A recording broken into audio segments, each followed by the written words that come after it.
अब हम सब तय कर चुके हैं, सब मान चुके हैं कि हमारे नेता ओवैसी जी हैं, ओवैसी जी हैं और ओवैसी जी ही रहेंगे। मुलायम सिंह की पहली बार जब सरकार बनी थी वो भी बीजेपी की ही मदद से बनी थी। पहली बार जो सरकार में थी वो भी बीजेपी की मदद से बनी थी। आज वो कह रहे हैं कि ओवैसी साहब बीजेपी के एजेंट है, जो कह रहे हैं कि ओवैसी साहब बीजेपी के एजेंट है, जो खुद बीजेपी के साथ रहकर सत्ता में रहे हो, जो बीजेपी के साथ रहे खुद सत्ता में रहकर सरकार बनाई, आज वो ओवैसी साहब को बीजेपी के एजेंट बता रहे हैं। दुनिया में वो कोई सिक्का नहीं छपा भी जो ओवैसी साहब को खरीद सके। 2022 में वक्त बता देगा आपको हिस्सेदारी किससे चाहिए। बीजेपी भी जा रही, समाजवादी भी जा रही। राशन दे रही है 5 किलो तो राशन दे रही, राशन खुआ को जूते भी तो मार रही। इसलिए मैं कहना चाहूँगा आपसे कि पढ़ के गुनाह हर बला घर से दूर की जाएगी। पढ़ के गुनाह हर बला घर से दूर की जाएगी। आंधिया बस्ती में आए तो आजादी जाएगी और अब न रखा जाएगा तेरी वजारत का ख्याल। अब तेरे लहजे में तुझसे गुफ्तगू की जाएगी। नमस्कार, स्वागत है आपका। मैं हूं आपके साथ श्रुति और आज हम पहुंचे मुजफ्फरनगर में। यहां पर चुनावी सभा होने वाली है ओवैसी जी की। कुछ ही समय में ओवैसी जी यहां पर आने वाले हैं, लेकिन उससे पहले हम जनता से जानना चाहेंगे कि क्या प्रभाव रहने वाला है ओवैसी जी की रैली का। जानना चाहेंगे किस तरह से प्रभाव रहने वाला है यहाँ पर। मैं तौकीर अहमद मिर्जापुर से आया हूँ, जिला मिर्जापुर से। इस समय शोषित वंचित समाज के कोई अगर नेता है तो है ओवैसी साहब। दलित, बैकवर्ड, स्कूल, आदिवासियों का आवाज़ उठाने वाला कोई तो ओवैसी साहब है। तो आज इस जनसभा के माध्यम से हम बीजेपी को और सपा बसपा का मुंह तोड़ने का जवाब दिया जाएगा कि आप मुस्लिम आप भड़काऊ भाषण देने आते हैं। नहीं, कौन कहता है? एक भी दिखा दे कोई, एक भाषा उनकी पकड़ के बता दे कोई, जो आज सपा बसपा कांग्रेस या बीजेपी जो कहते हैं भड़काऊ भाईजान है, एक शब्द बता दे उनके कोई। 2022 में वक्त बता देगा आपको हिस्सेदारी किससे चाहिए। बीजेपी भी जा रही, समाजवादी भी जा रही।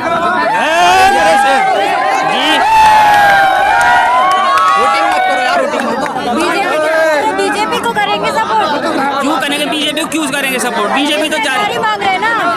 इधर मैडम, इधर क्या कह रहे भाई क्या कह रहे तुम? मत राशन दे रहा, राशन खुआ रहा।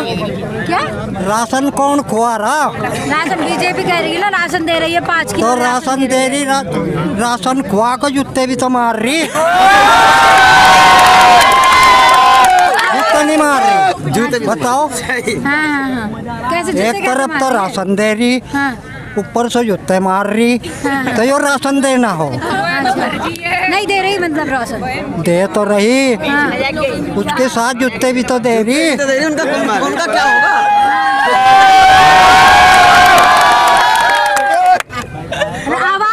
आवाज दे रही है, रहने के लिए घर दे रही है। किसको घर दे रही होगी हम तो आज लो। अगर आप 10 लाख घर की बात हो रही है, अगर आप एक भी मकान किसी मुस्लिम को मिला हो तो मुझे बता दो जी।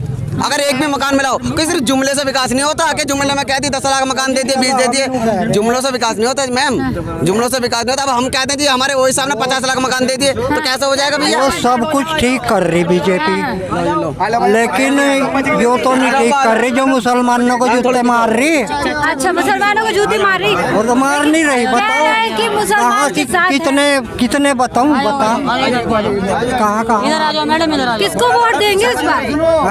वोट किसको देंगे? वोट तो टाइम बताओगा, हम किसी को नहीं देते वोट बताओगा टाइम, जो टाइम पर होगा वो उसको देंगे। तो वैसे जी तो मुसलमानों की बात करते हैं ना? तो मुसलमान तो सारे ही जो हमारे भाई कलमे के शरीक है तो सब मुसलमान। बिल्कुल जी, बिल्कुल। हम ये देखेंगे कौन काबिल है नहीं है। बिल्कुल सही बात। वो टाइम बताओगा, अभी नहीं बताने का हम। सवाल पूछो बेहतरीन। क्या कहना चाहेंगे आप? ओवैसी जी की सभा है, क्या प्रभाव डालने वाले हैं? मैं ये कहना चाहूँगा कि 75 साल से मुसलमान भाइयों को, दलितों को, पिछड़ों को, अति पिछड़ों को कोई हक नहीं मिला है, भागीदारी नहीं मिली है। स्वर्गीय काशीराम कहा करते थे, जिसकी जितनी संख्या भारी उसकी उतनी भागीदारी। बैरिस्टर साहब उसी बात को लेकर आए हैं कि अल्पसंख्यक समाज को, दलित समाज को, पिछड़े समाज को, वाल्मीकि समाज को, सबको उसका हक मिलना चाहिए। अब ये लड़ाई हक मिला तो है ना। आजम खान सांसद भी बनाए, मंत्री भी बनाए। नहीं, देखिए आप 2013 में जो झगड़ा हुआ है, उस झगड़े के अंदर अंदर 69 मुसलमान थे समाजवादी पार्टी के। अच्छा। किसी ने कुछ नहीं किया है, किसी ने कुछ नहीं किया है। तो वो तो सपा की बात करते हैं और वो तो मुलायम सिंह की बात करते हैं। वो संविधान की बात नहीं करते हैं, अच्छा। वो प्रोटोकॉल की बात नहीं करते हैं। ये जो ओवैसी साहब हैं ये देशभक्ति की बात करते हैं और लेकिन वैसे जी भड़काने आते हैं मुसलमानों को, नहीं वोट काटने। और अगर ओवैसी जी आरएसएस की खामियां बताते हैं, बीजेपी की खामियां बताते हैं तो इसे भड़काना नहीं कहते हैं। ये जो सच बात करता है आदमी, हक की बात करता है, ईमानदारी की बात करता है, इसे भड़काना नहीं कहते हैं। ये तो सही बात होती है, वो भड़काने की बात नहीं करते हैं। वो तो मेरे संविधान की बात करते हैं, हिंदू मुस्लिम एकता की बात करते हैं। तो इसलिए मैं कहना चाहूँगा आपसे कि पढ़ के गुनाह हर बला घर से दूर की जाएगी। पढ़ के गुनाह हर बला घर से दूर की जाएगी। आंधिया बस्ती में आए तो आज़ादी जाएगी। और अब न रखा जाएगा तेरी वजारत का ख्याल, अब तेरे लहजे में तुझसे गुफ्तगू की जाएगी। तो अब मोदी अब ओवैसी जी आ गए मैदान में। उनके पास 250 mg की हैं और 500 mg की हैं, 750 mg की हैं। जो 250 mg की हैं वो ताज़े पानी के साथ में है, जो 500 mg की हैं वो गर्म पानी के साथ में है, जो 750 mg की हैं वो दूध के साथ में है, ताकि रिएक्शन ना हो। अब सबका इलाज होगा, क्योंकि हक आ गया है और सच आ गया है। मुझे पूरी आशा है, पूरा विश्वास है। ओम प्रकाश राजभर जी, शिवपाल यादव जी, अखिलेश जी, जय सिंह जी और शिवपाल यादव जी और मान्यवर अखिलेश साहब और बैरिस्टर साहब, ये सब एक बनेंगे और महागठबंधन बनेगा। और ये गठबंधन जो है 11 बजे अपनी सरकार बना लेगा। 11 बजे अपनी सरकार बना लेगा। 11 बजे मुसलमान सपा की अखिलेश की जागीर है, मुस्लिम वोट सपा की जागीर है या बसपा की जागीर है। हम अपना हक मांगे तो भड़काओ भाईजान, हक मांगे तो बीजेपी का एजेंट, ये कहाँ का उसूल है। अच्छा, क्या कहना चाहेंगे, क्या प्रभाव रहने वाला है? प्रभाव तो आपने उस दिन माशाल्लाह मसूरी में भी देखा, फिर मेरठ में भी देखा और यहाँ का भी देख लो। देखने से लग रहा है इंशाल्लाह इंकलाब आने वाला है। इस इंकलाब को इंशाल्लाह कोई नहीं रोक सकता, क्योंकि वो इस साहब के साथ बुजुर्गों भीड़ अभी तो कुछ भी नहीं है। ये तो अभी ट्रेलर का जो शुरू की झलक होती है सिर्फ वही है, अभी पिक्चर पूरी बाकी है। आप देखना और आप देखोगे भी इंशाल्लाह कि क्या नज़ारा होने वाला है। वोट काटने आ रहे हैं, कह रहे हैं। वोट काटने का इल्ज़ाम तो लगता रहेगा। अगर वोट काटने के इल्ज़ाम से अगर हम घबराते हो या वो साहब घबराते हैं तो ये सिर्फ तेलंगाना में ही पार्टी रह जाती, ना ये महाराष्ट्र में जाती, ना बिहार में जाती, ना ही ये यूपी में आती। अच्छा, सपा के साथ गठबंधन की बात की सपा ना जाए, हमने अपनी क़यादत चुन ली है। तो कहते हैं सपा को मुल्ला मुलायम की पार्टी है, तो मुसलमान इस बार सपा को वोट नहीं देंगे। मैम आप सपा की बात क्यों कर रहे हैं हमसे? अच्छा, वो यहाँ पे बात ओवैसी जी की होनी चाहिए। ये ओवैसी जी की रैली है, ओवैसी जी की क़यादत है। ये भीड़ ओवैसी जी को सुनने आई है, यहाँ किसी और को सुनने नहीं आई है। कम लग रही है ना। तो भीड़ प्रोग्राम स्टार्ट होने में अभी तो 3 घंटे बाकी हैं। अभी जब ये आलम है तो जब आप देखेगा कि नज़ारा क्या होगा, रखने की जगह नहीं रहेगी जब नज़ारा। और आपने एक सवाल पूछा अभी कि वोट काटने आ रहे हैं। वोट काटने तो कांग्रेस आई थी 19 में। हम लोग चुनाव तो नहीं लड़े। किसने वोट काटा? कांग्रेस ने काटा। सपा बसपा का गठबंधन था, उसके बावजूद बीजेपी जीती। तो हम वोट कटवा कहाँ से? वोट कटवा बताइए। तो अब ओवैसी साहब को ही वोट पड़ेंगे। ओवैसी साहब ही क़यादत है। मैडम आप ये देखिए, दबों की, कुचलों की, पिछड़ों की, सबकी आवाज़ ओवैसी साहब है, खाली मुस्लिमों की नहीं। सपा भी उठाती है, बीजेपी भी उठाती है। कहाँ उठाती है? अभी तो सपा उठा रही थी। कहाँ उठाती है बताइए? मॉब लिंचिंग हुई, कहाँ उठाई? कोई एक ऐसा मुद्दा बता दो, 3 तलाक का हो, मॉब लिंचिंग का हो, या अभी देखो वो लखनऊ उसमें कानपुर में जो फैसल मारा था और वहीं एक गुप्ता जी की डेथ हुई थी, तो वहाँ अखिलेश यादव जी 21 लाख का चेक देते और मुसलमान को क्या घंटा। तो कोई एक मुद्दा ऐसा बता दो कि जिसमें सपा ने मुसलमानों का साथ दिया हो। सिर्फ ट्रिपल तलाक की बात की तो बीजेपी जो है इसको अपना हथियार मान रही है कि हमने ट्रिपल तलाक खत्म किया है, 370 हटा दिया है, इसे लेकर वो चुनाव में लड़ रही है। कितनी रिपोर्ट 3 तलाक की दर्ज हुई? कानून पास होने से पहले कितनी दर्ज हुई? कानून पास होने के बाद कितनी दर्ज हुई? आप आंकड़ों पे आइए। ये सिर्फ 3 तलाक मुस्लिमों के लिए बना दिया गया। आप लोग करेंगे बीजेपी ने बनाया है, तो आप ये देखिए कि जो बिना तलाक के छोड़े बैठे हैं उनका क्या होगा? तलाक वाले को 3 साल की सजा। आप कह रही हैं अखिलेश जी उठाते हैं आवाज़। अखिलेश जी आजम खान की आवाज़ उठा लें, वो बहुत है। आजम खान जो हैं आप जानती हैं कि उन्होंने क्या किया है। ना, इस वजह से उनको सजा मिली। गलती तो कितनों ने की है, गलती कितनों ने की है, गलती दंगों में भी हुई, सब जगह हुई, उसके बाद भी आवाज़ उठी ना लोगों के लिए। तो अखिलेश जी उनकी आवाज़ नहीं उठा पा रहे हैं, तो हम दबे कुछ लोग की तो आवाज़ क्या उठाएंगे।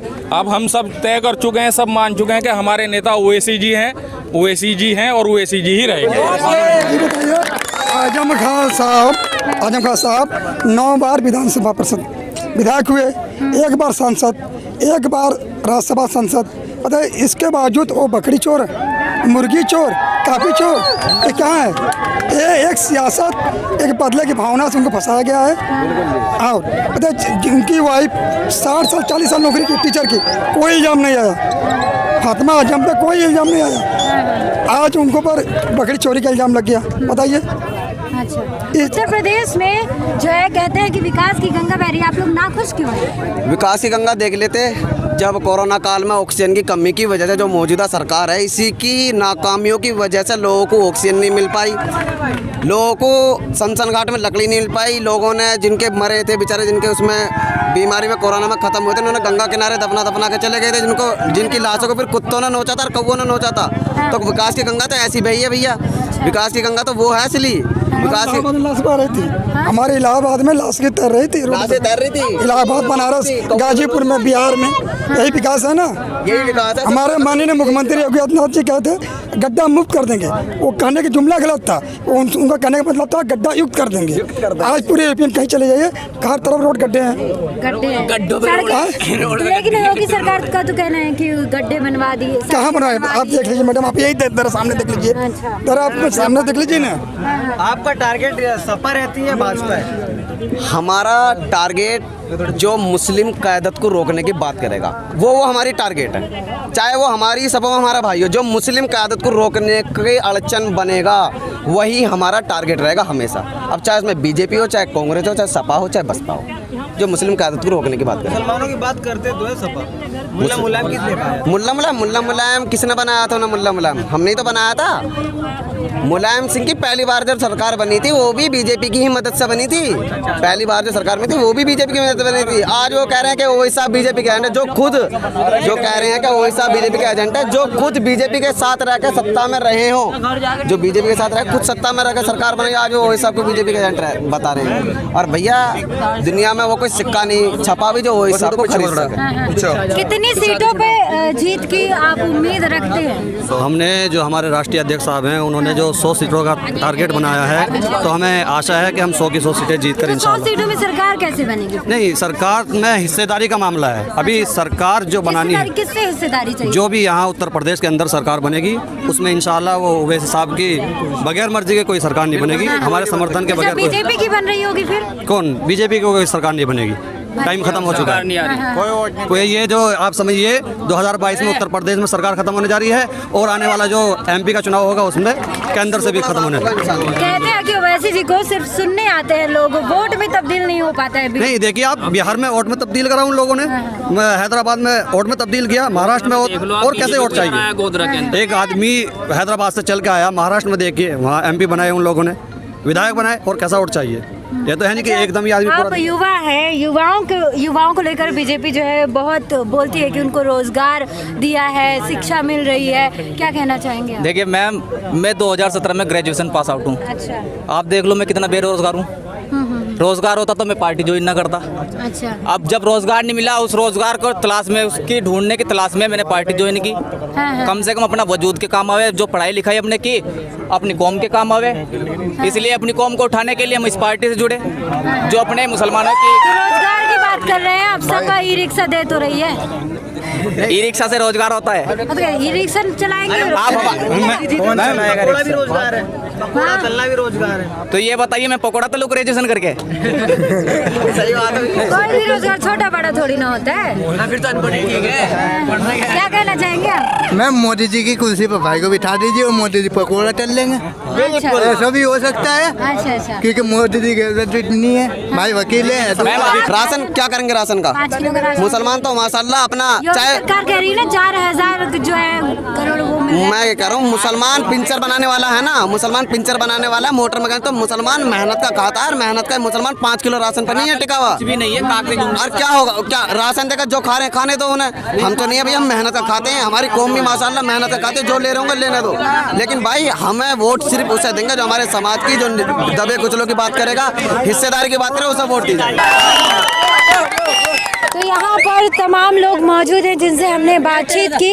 यहाँ पर एक बात तो साफ हो रही है कि बीजेपी से ये लोग नाखुश हैं। अब देखना होगा कि आने वाले चुनाव में किस तरह से यहाँ पर प्रभाव रहने वाला है। देखते रहिए और पूरी तमाम जानकारी के लिए बने रहिए हमारे साथ।